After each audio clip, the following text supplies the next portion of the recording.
Yo, what's up, guys? It's me, Juan Pablo from 100% Finance at 100%finance.com. Mr. Cashflow, Mr. People's Mentor. I got what you need to succeed. Some people be hating. I only made 2 titles that time. One dude was like, damn, bro, you put about 18 titles in your name. What, you conceited? Are you arrogant? Are you narcissistic? Bro, I'm just having a good time.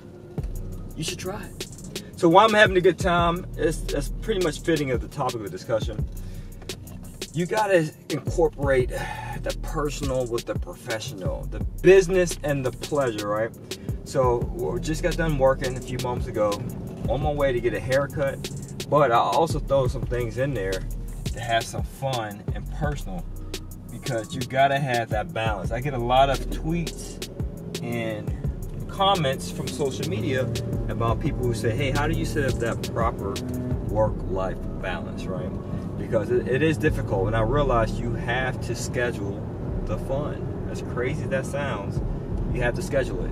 You're like, hey, but scheduling is not fun to begin with. That's more work. That's more professional. There's nothing exciting or joyous or joyful about planning. But you got to. Otherwise, you'll get so bogged down in work, you look up and you realize, damn, the summer's gone. I couldn't do all the fun stuff I wanted to do in summer. Or, oh man, the winter's gone. I didn't even buy the Christmas gifts I needed for my family and friends because I was so busy working. You have to schedule those little things. And if not, you'll be all work and no play. But shout out to the young people out there. And the reason why I say the young people, if you're just getting started in real estate investing or business and you haven't really perfected your craft yet, you don't deserve to play to begin with. So this video is not to you. I'm just going to shout you out, but I'm not giving you that piece of advice. I'm talking about people who are already doing business. They're doing their thing. They're so overwhelmed with work, it's hard for them to schedule fun activities or personal things they have to do, like errands and so forth. What's this guy think he's doing, man? Get out my way, dog. See, people be listening, man. They know Juan Pablo driving. They better get out the way, right? Making moves, both literally and figuratively, right? But I'm talking to the people who are already doing their business. But if you're young and you're just getting started and you want to start real estate investing, you want to start an online business, that's perfectly fine. I was the same way. But fun was not in my agenda. So scratch it out. Your only fun should be funding. It should be doing what's another word for fun?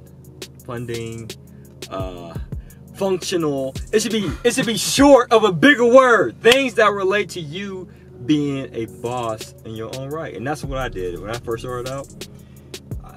Before getting into business, I would have fun hanging out, going on dates, having a good time, enjoying my youth. Nothing's wrong with that. It's your prerogative. Do what you want. But I realized, you know what? I want something else that most people don't have. Financial freedom. I want to be able to wake up whenever I feel like it. I want to be able to have abundance of time and money. So then I decided, in order to do that, I got to make a short-term sacrifice and sacrifice the fun. I sacrificed the fun, and now I got funds. I got the fun. Not the M's, but I got the T's, the thousands. So I'm working on it. All right, guys. So stay tuned so you can see what's up next.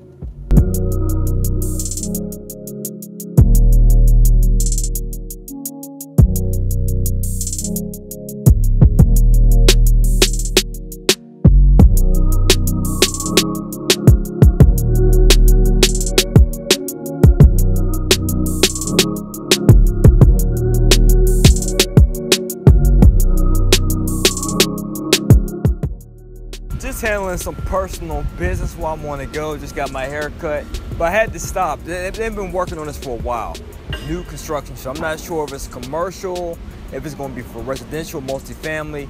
But at the end of the day, they're always doing something new in Atlanta, in the different neighborhoods, different pockets. It's amazing. New construction equals growth when it comes to the economy, right? That means banks are being lender friendly. They're lending out a lot of cash so that you can pursue new construction. So that's a great thing. That's a gauge that we measure when I used to work for the United States Census Bureau for the government to show the economy is in a growth spurt. But as a real estate investor, is a downside to new construction. What is that? Well, when there's new construction and the tenants have to decide, do I want this old building over here to live in or this brand spanking new one?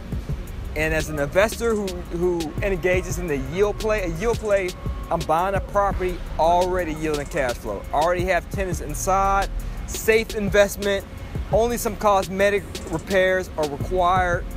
That's my preference. But tenants, they're like, oh, depending on the neighborhood, they'll say, oh, I'd rather live in this nice brand spanking new building than this old one over here.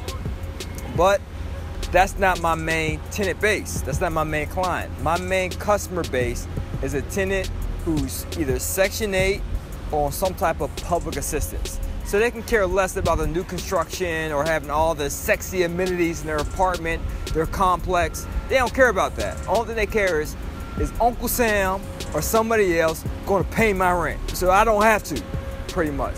So if you could just take a good little pan of what's going on. So they finished this not so long ago over here. We're near the Beltline, by the way, guys, Old Fourth Ward. And it's just a spurring economy, you know, in Atlanta, Georgia. It's starting to turn into like a little mini Manhattan. And what I mean by that is in Manhattan, everywhere you go, no matter where, you always see something new popping up, some type of construction. And Atlanta is getting that same feel. Different neighborhoods, different pockets, you see new construction in the mix.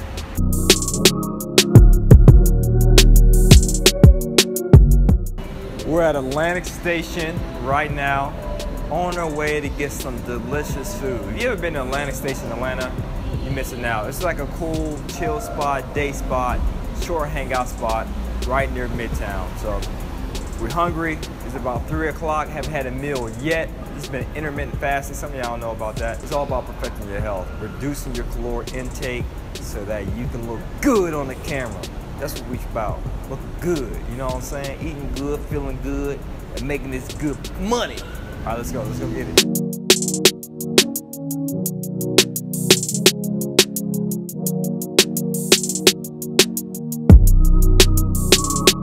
All right, guys, we're here at Atlantic Station, just chilling, about to get some good food, good dinner, good lunch, whatever you call it, at Chicken Bitty, right?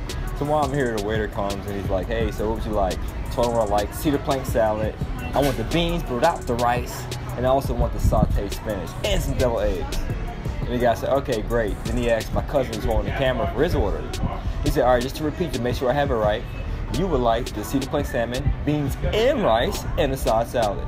And I looked at him just like this. No fabrication, no exaggeration either. Like, man, you'll be writing this stuff down? And he started laughing. I'm like, come on, bro, you make me repeat myself twice in a matter of 1 minute. Like, come on, bro. That's the point of pen and pad. So you don't keep minor details up here, you keep them written down so you can recall it easily, right? Now that could have a huge impact on his money. How so? His tips, right? Because I don't want to repeat myself. So the reason why I'm saying that to you is there's a lesson to be learned out of that. Why keep minute details here?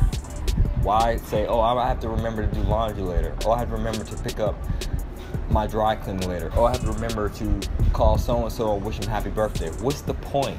Put all that stuff down on paper. Write it down. Put it in a diary, if you will, a journal. Your smartphone, that's my preference. Just put the entries in there so that you can recall it later with specificity. Use your brain only for higher level activities, like brain power. Use your brain to brainstorm new ideas, to think about a blueprint that you have to create or a system or a process. Use your brain for that, not for minute things like this guy over here. He can learn a lesson. You know what? I want y'all to do me a favor. When y'all find this dude at Chicken Bitty and y'all come here, tell them to subscribe to the channel. 100% finest at that time. And you've been watching all these videos, you ain't subscribed yet, you know what to do. You better start subscribing ASAP. Peace.